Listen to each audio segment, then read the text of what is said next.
భారతీయ జనతా పార్టీలో చేరడానికి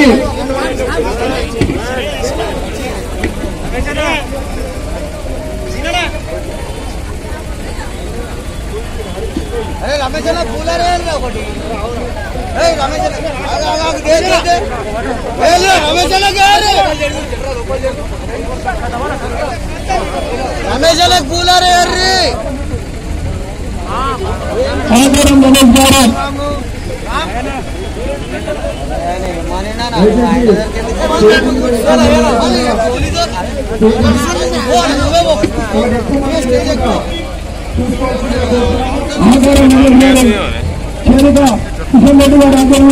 వారందరూ కూడా స్వాగతం సుస్వాగతం కొనసాగుతాం.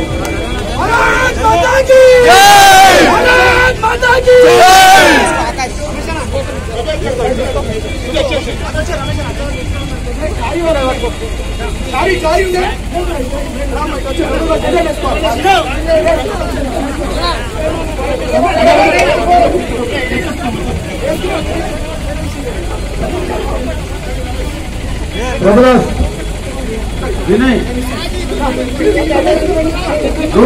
వినయ్ వినయ్ వినయ్ వినయ్ ప్రభుదాస్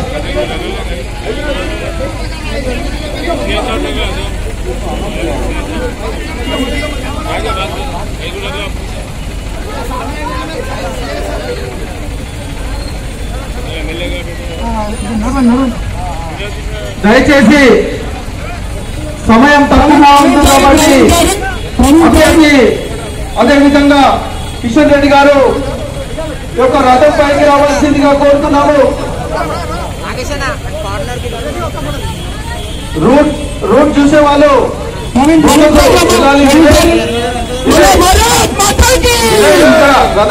రథం పై కూడా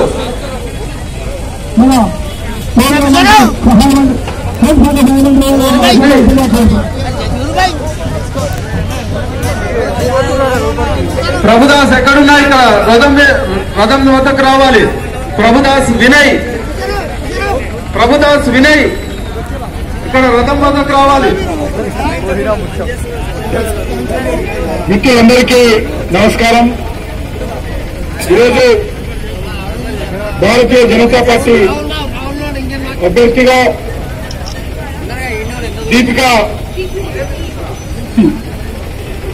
దీప్తి గారు పోటీ చేస్తున్నారు. ఈరోజు ఆకారం రమేష్ గారు కూడా భారతీయ జనతా పార్టీలో చేరారు. మీకందరికి తెలుసు, జీహెచ్ఎంసీ మొట్టమొదటి మేయర్ గ్రేటర్ హైదరాబాద్ అయిన తర్వాత మొట్టమొదటి మేయర్గా బాధ్యతలు సమర్థవంతంగా నిర్వర్తించినటువంటి శ్రీమతి కార్తికా రెడ్డి గారు ఇటీవలనే వారు కూడా నరేంద్ర మోడీ గారి నాయకత్వంలో భారతీయ జనతా పార్టీలో చేరి ముందుకొచ్చి పనిచేస్తా ఉన్నారు. అదేవిధంగా ప్రభుగుప్త గారు, కృష్ణమూర్తి గారు, హరి గారు, సతీష్ గారు, నాగేశ్వర రెడ్డి గారు,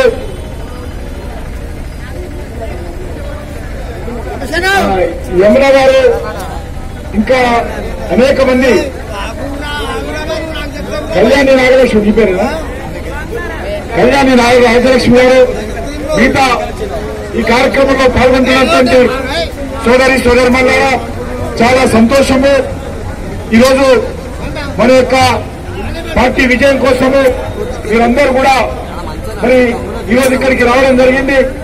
ఇటీవల కాలంలో భారతీయ జనతా పార్టీ దుబ్బాకలో విజయం సాధించిన తర్వాత ఈ జీహెచ్ఎంసీ ఎన్నికలు రావడము, ఈ ఎన్నికల్లో ఎక్కడ చూసినా కూడా భారతీయ జనతా పార్టీ కోసం వేలాదిగా హైదరాబాద్ నగర యువత, హైదరాబాద్ లోని మహిళలు, హైదరాబాద్ లో ఉన్నటువంటి విద్యార్థి యువజన సంఘాల ప్రతినిధులు, ఉద్యోగ సంఘాల ప్రతినిధులు ముందుకొచ్చి మద్దతు ఇస్తా ఉన్నారు.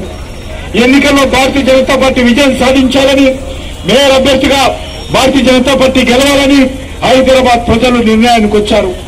టీఆర్ఎస్ పార్టీ పోవాలి, టీఆర్ఎస్ పార్టీకి బుద్ధి చెప్పాలి, టీఆర్ఎస్ పార్టీ కుటుంబ పాలన పోవాలని ఈరోజు ప్రజలందరూ కూడా ఆలోచన చేస్తా ఉన్నారు.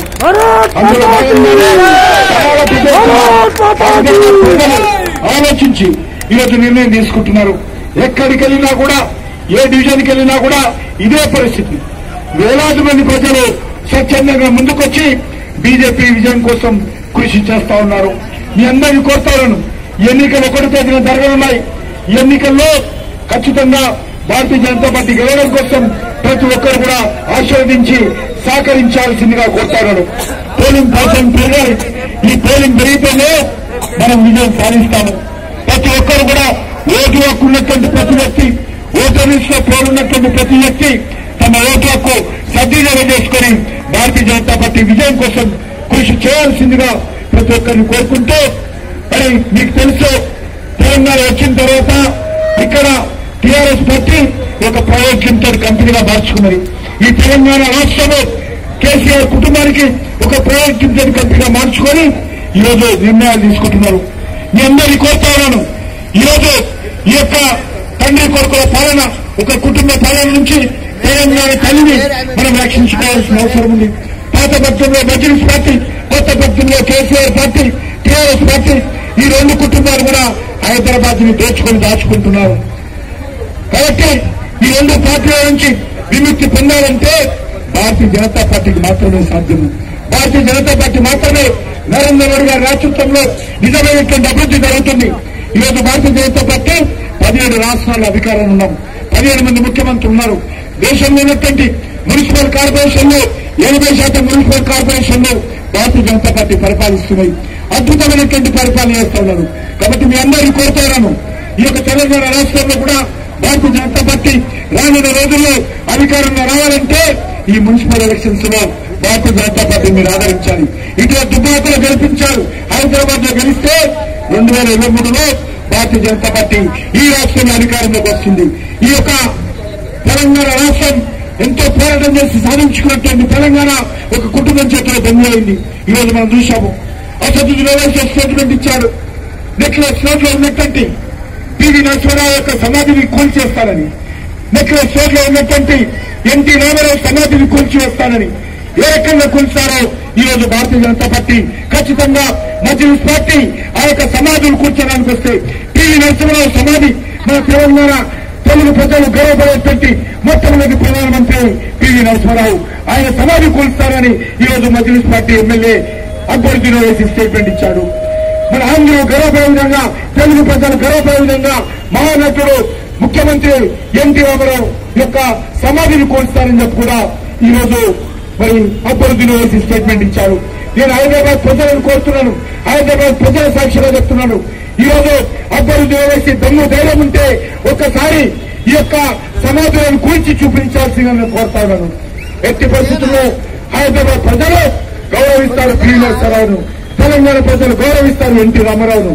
ఎవరు కూల్చేటువంటి శక్తి ఈ భూప్రపంచంలో లేదని చెప్పి కూడా ఈ సందర్భంగా మరీ వస్తా ఉన్నాను. అందుకే ఈరోజు మజ్లిస్ పార్టీ ఎంత ధైర్యం ఎందుకు వచ్చిందంటే మజ్లిస్ పార్టీ టీఆర్ఎస్ కలిసి ఎన్నికల్లో పనిచేస్తా ఉన్నాం. గత 6 సంవత్సరాలుగా మజ్లిస్ పార్టీ టీఆర్ఎస్ పార్టీ దోస్తాన్ని చేస్తూ మేయర్ ఎన్నికల్లో కానీ, అదేవిధంగా ఎమ్మెల్సీ ఎన్నికల్లో కానీ, ఎమ్మెల్యే ఎలక్షన్స్ లో కానీ, ఎంపీ ఎలక్షన్స్ లో కానీ వీరు కలిసి పనిచేస్తా ఉన్నారు. కేసీఆర్ మాకు అండగా ఉన్నారనేటువంటి దుర్మార్గపు ఆలోచనతో ఈ రోజు మజ్లిస్ పార్టీ బరి తెగించి ఈ రకమైనటువంటి ప్రకటన చేస్తా ఉన్నారు. కాబట్టి మీ అందరూ కోరుతా ఉన్నాను, భారతీయ జనతా పార్టీ ఈ సమస్యలన్నిటికీ పరిష్కారం. ఈరోజు 2 గదుల ఇళ్ల నిర్మాణం, 2 గదుల ఇళ్ల నిర్మాణం కూడా చేసి మనకందరికీ ఇస్తానని చెప్పారు. కానీ 2 గదుల ఇళ్ల నిర్మాణం జరగలేదు. 2 గదుల ఇళ్ల నిర్మాణం ఎక్కడ కూడా ఇవ్వలేదు. ప్రజల మభ్యపెట్టేటువంటి ప్రయత్నం, ప్రజలు మోసం చేసేటువంటి ప్రయత్నం టీఆర్ఎస్ పార్టీ చేస్తున్నది. కాబట్టి 2 గదుల ఇళ్ల నిర్మాణం జరగాలంటే, హైదరాబాద్ లో వరద బాధితుల సహకారం అందాలంటే, భవిష్యత్తులో ఈ వరద ఇళ్లలో నీటికి రాకుండా ఉండాలంటే జిహెచ్ఎంసీ లో భారతీయ జనతా పార్టీ గెలవాలని, దానికి మీరందరూ కూడా ఆశీస్సులు ఇవ్వాలని, మరి దీప్తిని అత్యధికమైనటువంటి మెజార్టీతో గెలిపించి ఆశీర్వదించినట్లయితే ఒక చదువుకున్నటువంటి అమ్మాయి, ఐటీ చదివినటువంటి అమ్మాయి ఈరోజు ప్రజాసేవ చేయడం కోసం ముందుకు వస్తా ఉంది. ఇటీవల కాలంలో వరదలు వచ్చినప్పుడు కానీ, కరోనా వచ్చినప్పుడు కానీ ఈ అమ్మాయి అనేక రకాలుగా సేవా కార్యక్రమాలు చేసింది. కాబట్టి దీప్తిని మీరు ఆశీర్వదించి గెలిపించినట్లయితే తప్పకుండా ఈ సీతాఫలం మండి యొక్క అభివృద్ధి కోసం నేను ఎంపీగా నేను ఉంటాను. కార్పొరేటర్ గా దీపి ఉన్నట్లయితే మా పార్టీ నాయకుల సహకారంతో మేమందరం కూడా ఈ యొక్క సీతాఫలం మండి అభివృద్ధి కోసం కృషి చేస్తామని చెప్పి మీ అందరూ కోరుకుంటూ సెలవు తీసుకుంటున్నాను. జై హింద్.